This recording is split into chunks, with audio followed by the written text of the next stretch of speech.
بسم الله الرحمن الرحيم. عن عائشة رضي الله تعالى عنها قالت قال رسول الله صلى الله عليه وسلم إن الله وملائكته يصلون على الذين يصلون الصفوف ومن سد فرجة رفعه الله بها درجة أو كما قال عليه الصلاة والسلام. رواہ الامام ابن ماجہ فی سننہ. یہ ایک مختصر سی حدیث پاک پڑھی گئی ہے.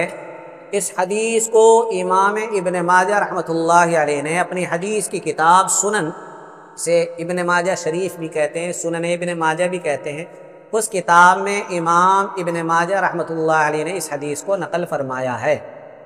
اس حدیث کو بیان کرنے والی صحابی بہت مشہور صحابیہ ہیں، عورت ہیں، اماں جی عائشہ رضی اللہ تعالیٰ عنہ. سارے مسلمان ان کا نام جانتے ہیں. اللہ کے نبی صلی اللہ علیہ وسلم کی سب سے چہیتی پیاری لاڈلی بیوی تھی اور مسلمانوں کی ماں. تو اماں جی عائشہ رضی اللہ تعالیٰ عنہ سے روایت ہے، وہ فرماتی ہیں کہ اللہ کے رسول صلی اللہ علیہ وسلم نے ارشاد، اس حدیث میں جو ہے نماز کے متعلق بیان فرمایا گیا. ہم لوگ نماز، اتنے سارے لوگ نماز پڑھتے ہیں اور تقریباً سوا گھنٹہ 1.5 گھنٹہ محنت کرتے ہیں، تو ایسا کوئی کام نہیں کرنا چاہیے کہ جس کی وجہ سے 1.5 گھنٹے کی محنت ہماری ضائع ہو یا ہمارا ثواب کیا ہو جائے، کم ہو جائے اور گھٹ جائے. ایسا کوئی کام نہیں کرنا، بلکہ پورا ثواب ملنا چاہیے. اسی لیے نماز ایسی پڑھے کہ ہماری ثواب میں اور اجر میں اور نیکیوں میں کمی واقع نہ ہو. اس حدیث میں کیا بیان کیا گیا ہے کہ نماز جب پڑھتے ہیں تو ہم لوگ صف لگاتے ہیں. نماز پڑھتے ہیں تو صف لگاتے ہیں، بغیر صف لگائے نماز نہیں پڑھتے بلکہ صف لگاتے ہیں. اور صف لگانے کا طریقہ کیا ہوتا ہے؟ صف شروع کہاں سے ہوتی ہے؟ صف شروع ہوتی ہے امام کے بالکل پیچھے سے، اور اس کے بعد دائیں بائیں دائیں بائیں اس طریقے سے لوگ آ کر کھڑے ہوتے رہیں. ایسا نہیں ہونا چاہیے کہ امام صاحب کے پیچھے جو آدمی کھڑا ہے اس کے دائیں طرف زیادہ لوگ کھڑے ہو جائیں اور بائیں طرف کم لوگ کھڑے ہوں، یا مسجد میں دروازہ اگر بائیں طرف ہے تو ادھر سے گھس رہے ہیں اور بائیں طرف تو کھڑے ہو جا رہے ہیں اور دائیں طرف کی صف ویسے ہی خالی ہے. ایسا نہیں ہونا چاہیے، بلکہ دونوں طرف کی صف کے دونوں طرف جو لیول کیا ہونا چاہیے؟ برابر رہنا چاہیے. اگر دائیں طرف 10 آدمی تو بائیں طرف بھی 10 ہی آدمی.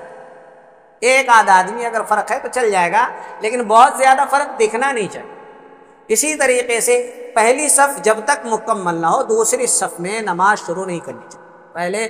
پہلی صف میں جتنی بھی جگہ ہے اس کو بھر دیں، تب جا کر کے دوسری صف کو شروع کریں. تو صف کو باقاعدہ مکمل کرنا اور اس میں مل کر کے اور جڑ کر کے کھڑا ہونا، اس کی بڑی فضیلتیں حدیث میں بیان کی گئی ہے.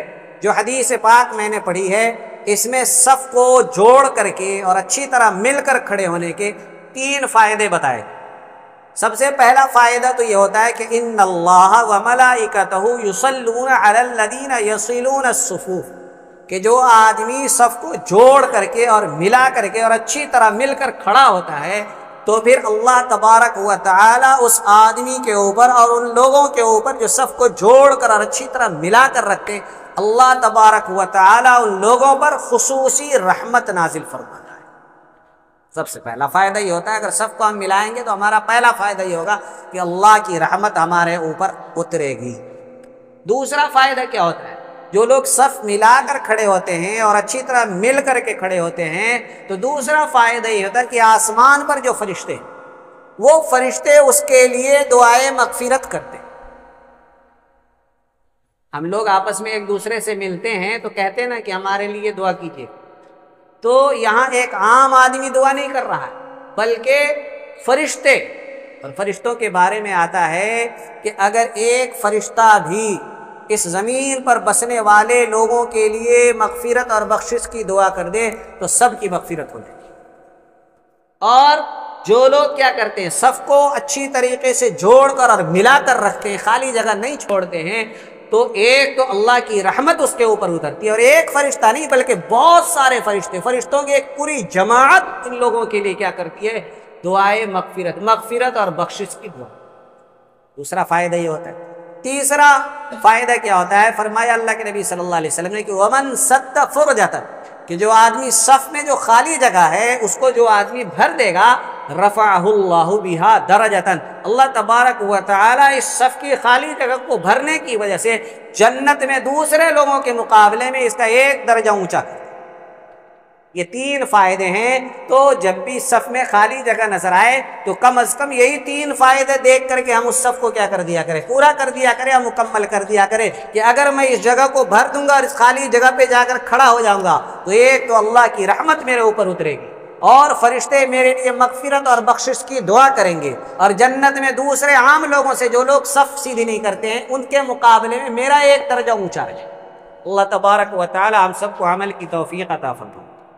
اللهم أنت السلام ومنك السلام، تباركت يا ذا الجلال والإكرام، ربنا آتنا في الدنيا حسنة وفي الآخرة حسنة وقنا عذاب النار، لا إله إلا أنت سبحانك إنا كنا من الظالمين، اللهم إنك عفو كريم تحب العفو فاعف عنا يا كريم۔ اے اللہ ہمارے تمام گناہوں کو محض اپنے فضل و کرم سے معاف فرما، اے اللہ اچھے اچھے اعمال کرنے کی توفیق عطا فرما، برے اعمال سے ہم سب کی حفاظت فرما، اے اللہ پابندی کے ساتھ نماز پڑھنے کی توفیق عطا فرما، قرآن کی تلاوت کا شوق ہمارے دلوں میں پیدا فرما، گناہوں کی نفرت ہمارے دلوں میں پیدا فرما، اے اللہ بیماروں کو محض اپنے فضل و کرم سے شفا عطا فرما، اے اللہ پریشان حال لوگوں کی پریشانیاں دور فرما، اے اللہ آخرت کی تمام مصیبتوں کو دور فرما، اے اللہ دنیا بھر کے مسلمانوں کو عزت، سربلندی، قوت، شان و شوکت، دبدبہ عطا فرما، اے اللہ کافروں کی سازشوں کو اور ان کی پلاننگ کو ناکام فرما، اے اللہ کافروں کو ناکام و نامراد فرما، اللہ مسلمانوں کو عزت، قوت، شان و شوکت عطا فرما، اے اللہ پریشان حال لوگوں کی پریشانیاں دور فرما، اے اللہ آخرت کی ہر خوشی عطا فرما، عذاب قبر، عذاب جہنم سے ہم سب کی حفاظت فرما، اللہ ہماری تمام دعاؤں کو اپنے فضل و کرم اور قرآن کریم کے صدقے میں قبول فرما، وصلی اللہ تعالی علی خیر خلقہ محمد وآلہ واصحابہ اجمعین برحمتک یا